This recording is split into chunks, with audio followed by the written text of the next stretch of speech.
Hello guys అయితే మరి hello guys మరి ఎన్టీఆర్ గారిది డ్రాగన్ అనే సినిమా అదే మన ప్రశాంత్ నీల్ వాళ్ళిద్దరు కాంబినేషన్లో వస్తుందని తెలుసు. అలాగే ఇంకో పక్క మన చరణ్ గారు బుచ్చిబాబు కాంబినేషన్లో వస్తుంది. అయితే ఇప్పుడు మ్యాటర్ ఏంటి అంటే మే 18వ తేదీన ట్రైలర్ అయితే వస్తుంది పెద్దికి సంబంధించి. అక్కడికి ఒక రోజు గ్యాప్లోనే అంటే మే 19th మిడ్ నైట్ కూడా అవ్వచ్చు. సో ఆ ఒక రోజు గ్యాప్లోనే మనకి తారక్ అన్నది డ్రాగన్ సినిమాకి సంబంధించి ఒక చిన్న అప్డేట్ అయితే రాబోతుంది. సో అప్డేట్ అంటే మళ్ళీ మీరు అగైన్ వాళ్ళకి బర్త్డే ఉంది కదా, ఏదో టీజర్ ఏదో ప్లాన్ చేసుకుంటున్నారు, బాగానే ఉందంతా. కాకపోతే మరి పెద్ది లాంటి ఒక పాన్ ఇండియా సినిమా ఆల్రెడీ చిక్రీ అనే సాంగు తర్వాత గ్లిమ్స్తోని మిగతా కంటెంట్తో ఒక భారీ హైప్ ఉన్న ఒక ఫిలిం పెద్ది. మరి ఇప్పటిదాకా ఎలాంటి కంటెంట్ రిలీజ్ అవ్వని ఒక ఫిలిం డ్రాగన్. సో ఈ రెండు సినిమాల మధ్య ఒక చిన్న కాంపిటీషన్ అయితే మొదలైందనమాట.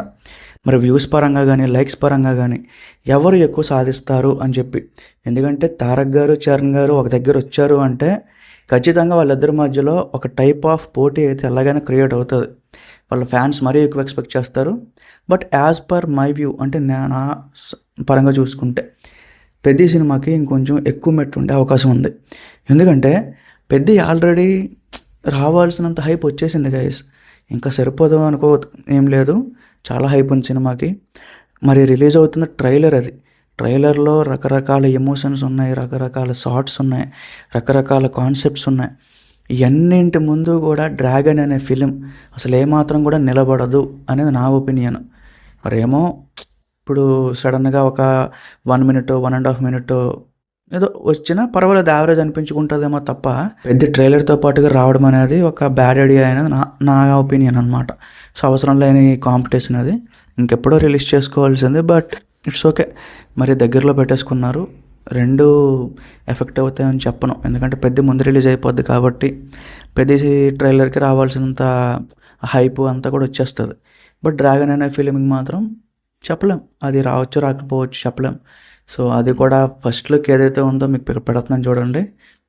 అన్ని సినిమాలో సీరియస్గా ఉంటున్నాడు తారక్ అనే మధ్యన, కొంచెం నవ్వుకొని లేకపోతే రకరకాలు ట్రై చేయాలి.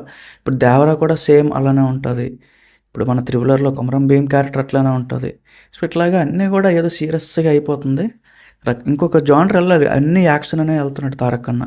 బట్ చరణ్ చూడండి, ఓకే గేమ్ చేంజర్ ఫ్లాప్ అయింది, బట్ అదొక డిఫరెంట్ అటెంప్ట్ అనమాట. పొలిటికల్ జోనర్ ఎవరు ట్రై చేయలేదు. సో అట్లాగా అదొక డిఫరెంట్ జోనర్. సో అట్లాగా రకరకాల జోనర్స్లోకి వెళ్ళాలి తప్ప ఓకే ఫ్లాప్స్ వస్తే వచ్చాయి, బట్ డిఫరెంట్ సినిమాలు చేయాలి. ఎప్పుడు సేఫ్ గేమ్లోనే ఆడదాం, సేఫ్ గేమ్లోనే వెళ్దాం, కష్టం కదా, ఫ్యాన్స్ కూడా బోర్ కొడుతుంది. మరి ఈ సినిమా చూస్తుంటేనే అర్థమవుతుంది ఖచ్చితంగా ఇది కూడా ఒక యాక్షన్ ఓరియంటెడ్ సినిమానే. చెప్పలేం మరి ఏ రకంగా ప్లాన్ చేస్తున్నారేంటో చూద్దాం గైస్. రెండు వచ్చినాక రెండింటి గురించి మాట్లాడుకుందాం. Thank you.